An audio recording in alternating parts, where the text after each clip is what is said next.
Well, welcome to Ravensdale Bible Academy. Today's course overview is Animal Farm. Animal Farm is a book review that we do, but we do this, a little bit differently in that we ask chapter questions, and we're really trying to be deliberate because, after all, our readers are younger. This is not a college course, but it is pretty heavy as far as the content and pretty serious as far as the content. And so the issues that we're trying to teach and help our students grasp are big issues. And so we're trying to develop their critical thinking skills.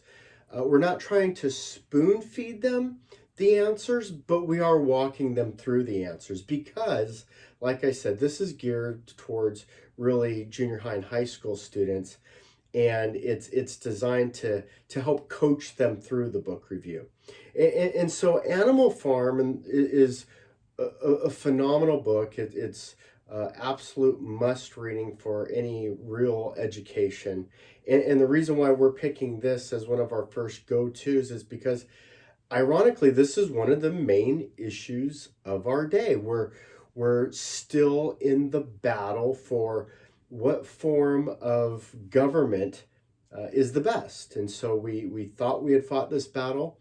We thought this battle was already won when America's so-called defeated Russia through the Cold War. Thus, capitalism defeated communism, defeated socialism, defeated totalitarianism, fascism, and here we are starting all over again the battles to new heights as never before seen. We see a candidate like Barry Sanders running for the Democratic candidate for president, who's an open socialist. We see a whole progressive movement like Alexandra Ocasio-Cortez, one of the up-and-coming just fan favorites of liberals, of progressives. She's an open socialist. And then we're just seeing a escalation throughout our universities, once again, teaching socialism. Now, one of the things that we're trying to draw out and to help students understand is that socialism is kind of the baby steps to communism. It's the baby steps to totalitarianism. It's the baby steps to fascism. And the book of Animal Farm really walks you through those stages or those steps. I often remind people that the United Soviet Socialist Republic, okay, the communist Russians were socialists. It was in their name, the USSR. The Nazi Party from Hitler's Germany, the Nazis stood for the People's Socialist Workers. Okay, so that's what the Nazis were.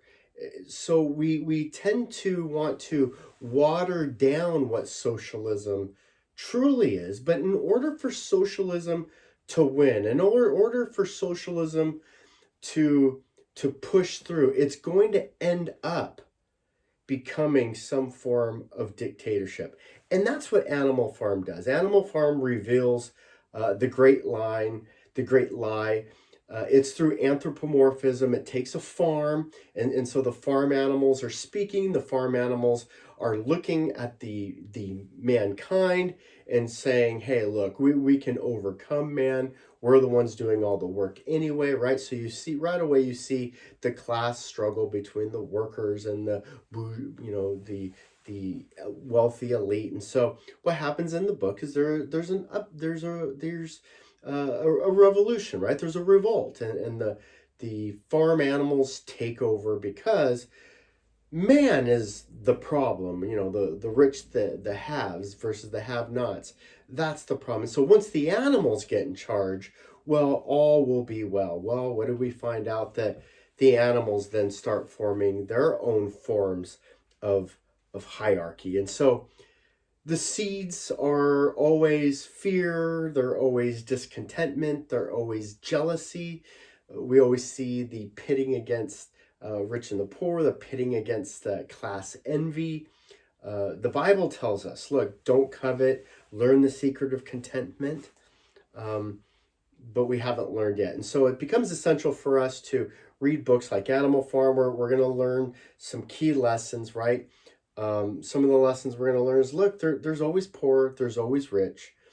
But what's the goal through this? Is there a way, is there a method where all poor can escalate to rich, or all poor can grow and find a way into the middle class? The middle class can be a bigger section, instead of what socialism does is usually just drops that average middle class to where, well, everybody's poor, of course, except for the special elites. And so we see all the spice of action and thrill, the mob rule, the virtue signaling, the distortions, the death, and so we see this political corruption all in this masterpiece of a book called Animal Farm. So this is a great way to study, a great way to learn what socialism is, what the pitfalls of socialism are. And again, just a graphic reminder, 20 million people died during the Cold War, during the war against communism in the 20th century. So let's not go back to that. Let's learn the lessons from history, and let's learn them by studying this great book, Animal Farm.